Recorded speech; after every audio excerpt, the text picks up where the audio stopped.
Assalamualaikum warahmatullahi wabarakatuh. Nama saya Nur Fatin binti Yasin dan ahli kumpulan saya ialah Nur Farhani binti Muhammad Sa'ad dan juga Nik Nur Farhana binti Rosni. Kami akan membentangkan tentang kepelbagaian agama di Malaysia dari segi sejarah, kesan, konflik dan titik pertemuan di dalam hubungan etnik.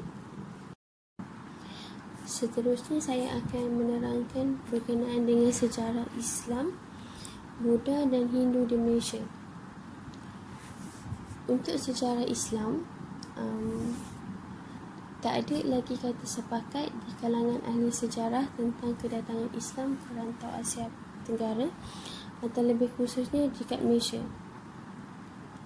Kebanyakan pengkaji barat mengatakan abad ke-15 sebagai abad permulaan Islam bertapak di rantau ini, iaitu dengan penubuhan kerajaan Melayu Melaka sekitar tahun 1403 Masihi. Tapi kita ada bukti yang ditemui yang menandakan rantau Asia ni telah maksudnya Islam telah ditemui di rantau Asia, iaitu batu nisan bertarikh 1297 Masihi yang telah ditemui di makam Sultan Malik Al-Sahih yang merupakan raja Islam pertama memerintah Pasai di Sumatera. So, penemuan ini menjelaskan bahawa Islam telah wujud di pantai barat Sumatera sejak abad ke-13 Masihi. Bukti lain yang ditemui di Malaysia atau pada ketika itu Tanah Melayu ialah batu bersurat di Terengganu yang bertarikh 1303 Masihi.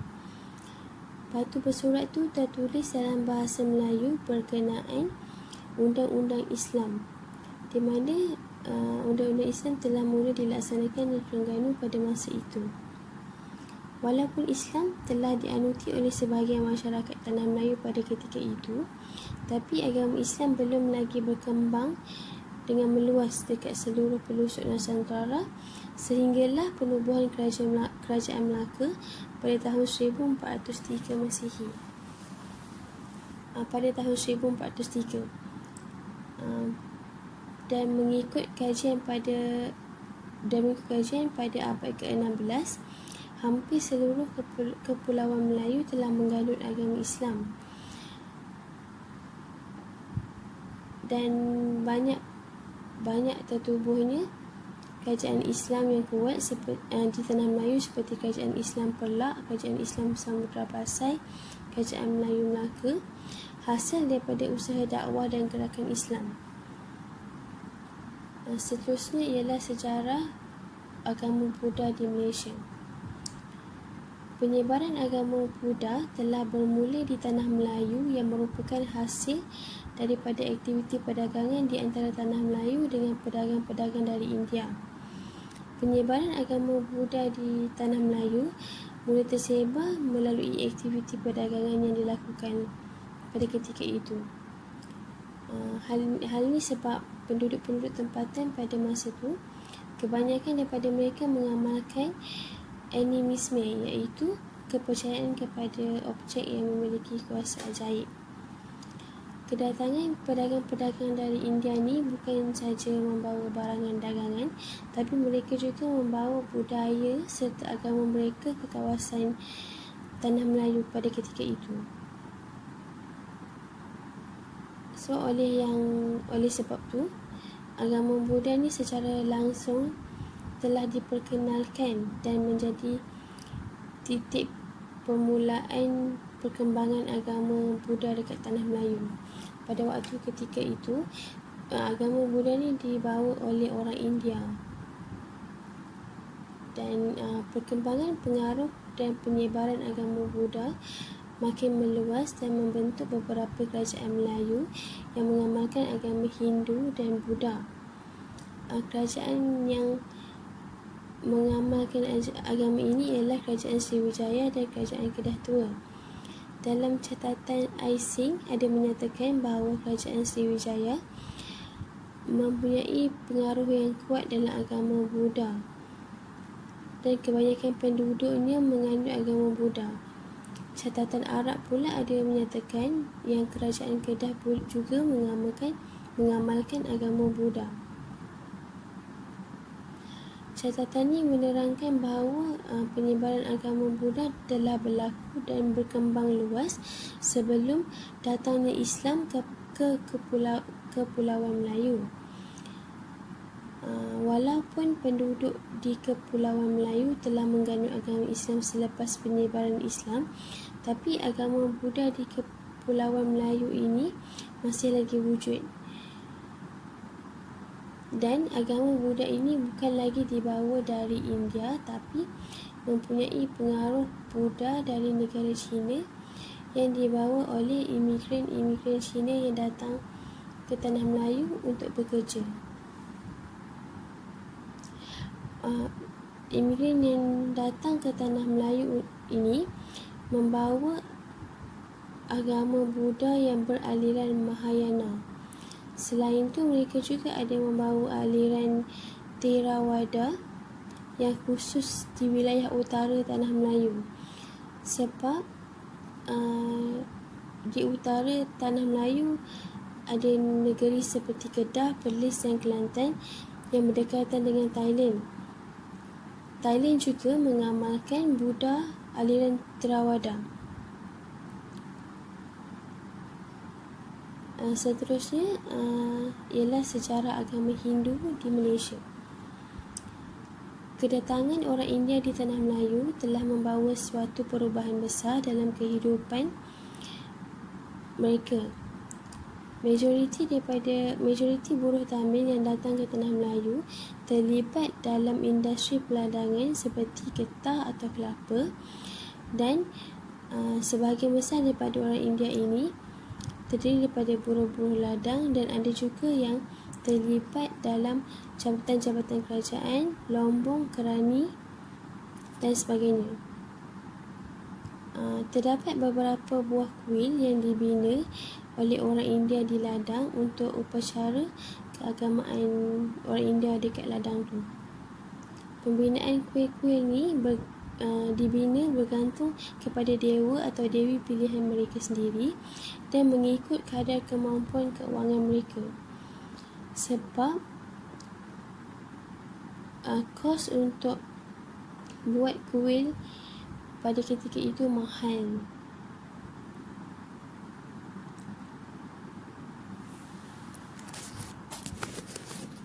Assalamualaikum.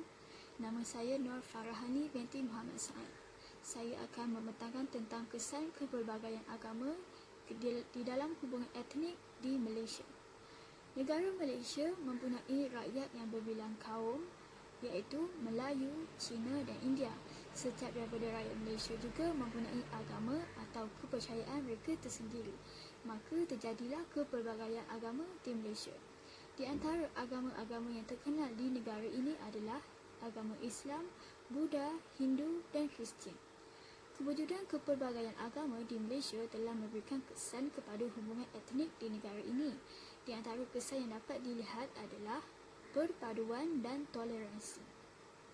Perpaduan merupakan salah satu kesan yang dapat dilihat daripada kewujudan kepelbagaian agama di Malaysia di dalam hubungan etnik.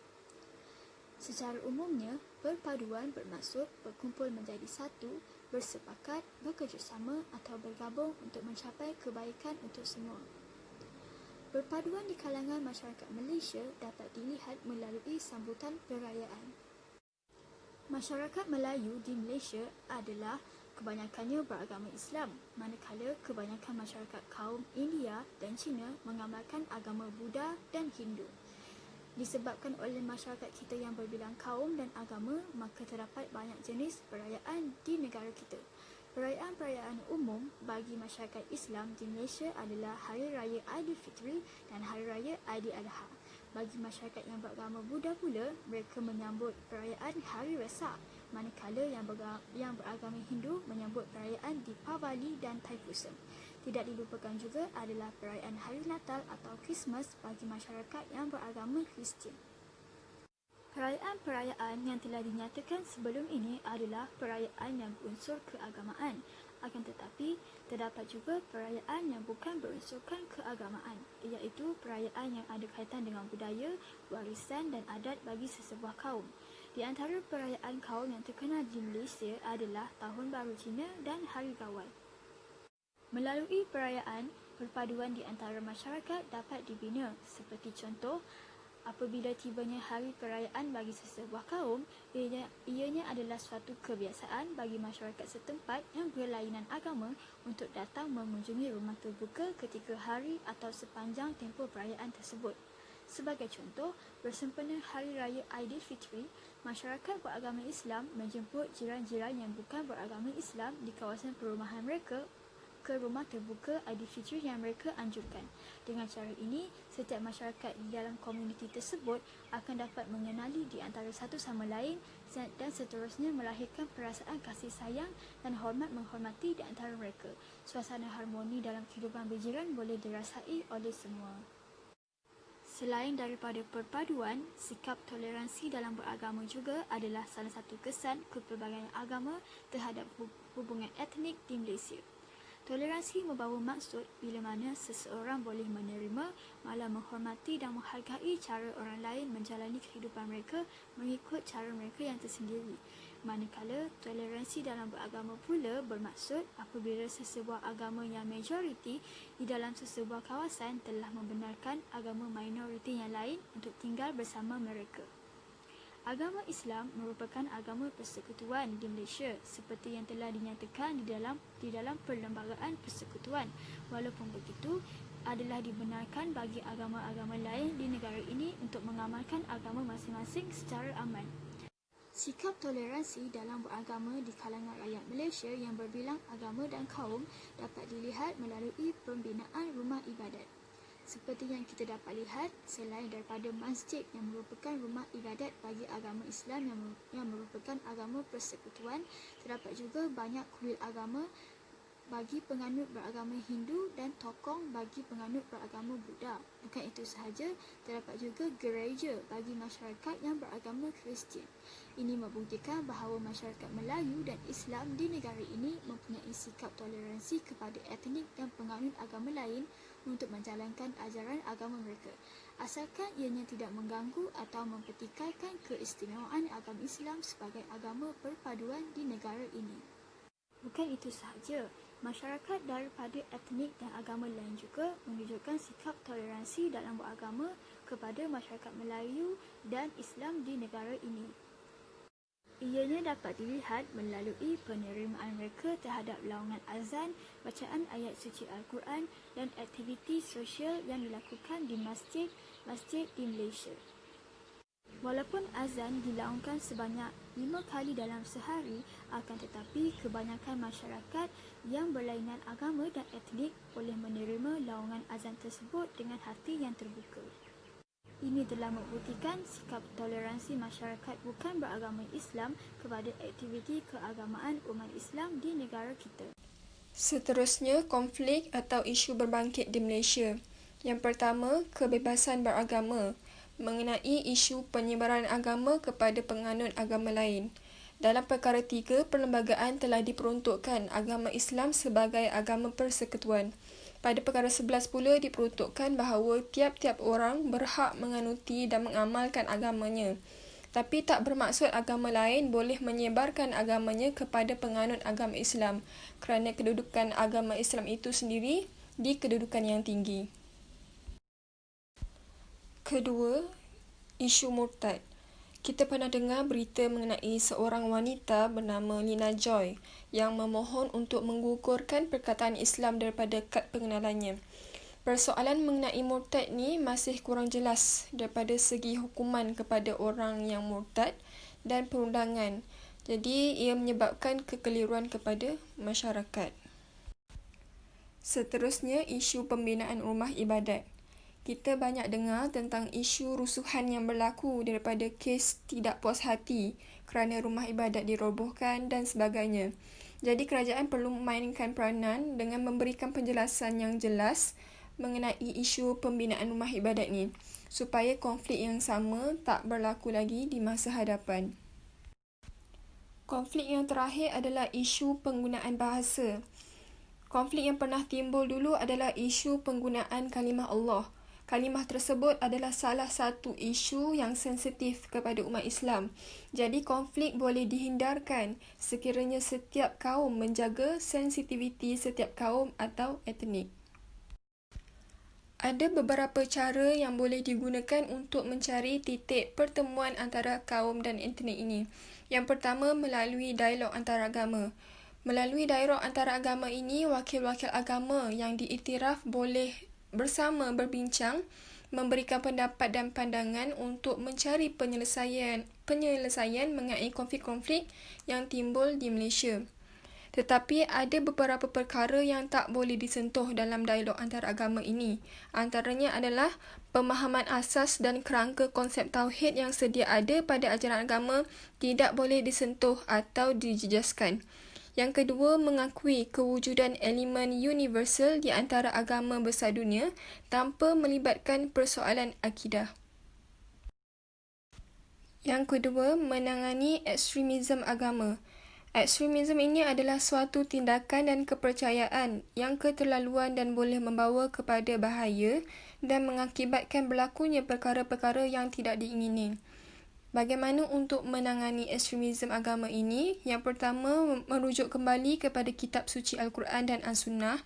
Yang kedua, mendalami, mengkaji dan menelaah sebanyak mungkin terlebih dahulu ilmu agama. Dan ketiga, bersikap toleransi terhadap agama lain.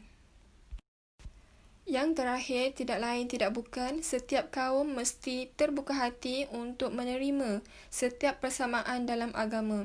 Kerana setiap agama itu mengajarkan kepada kebaikan dan menyuruh untuk mencegah kepada kemungkaran. Akhir sekali, kesimpulan daripada tajuk ini adalah kepelbagaian agama yang terdapat di negara kita ini adalah sesuatu yang boleh kita banggakan sebagai rakyat Malaysia. Perbezaan yang terdapat di dalam setiap agama tidak membataskan masyarakat kita untuk hidup dengan aman dan harmoni tanpa permusuhan yang berpanjangan. Ianya tidak dapat dinafikan bahawa terdapat beberapa konflik yang berkaitan agama telah berlaku di kalangan masyarakat kita dari dahulu hingga sekarang.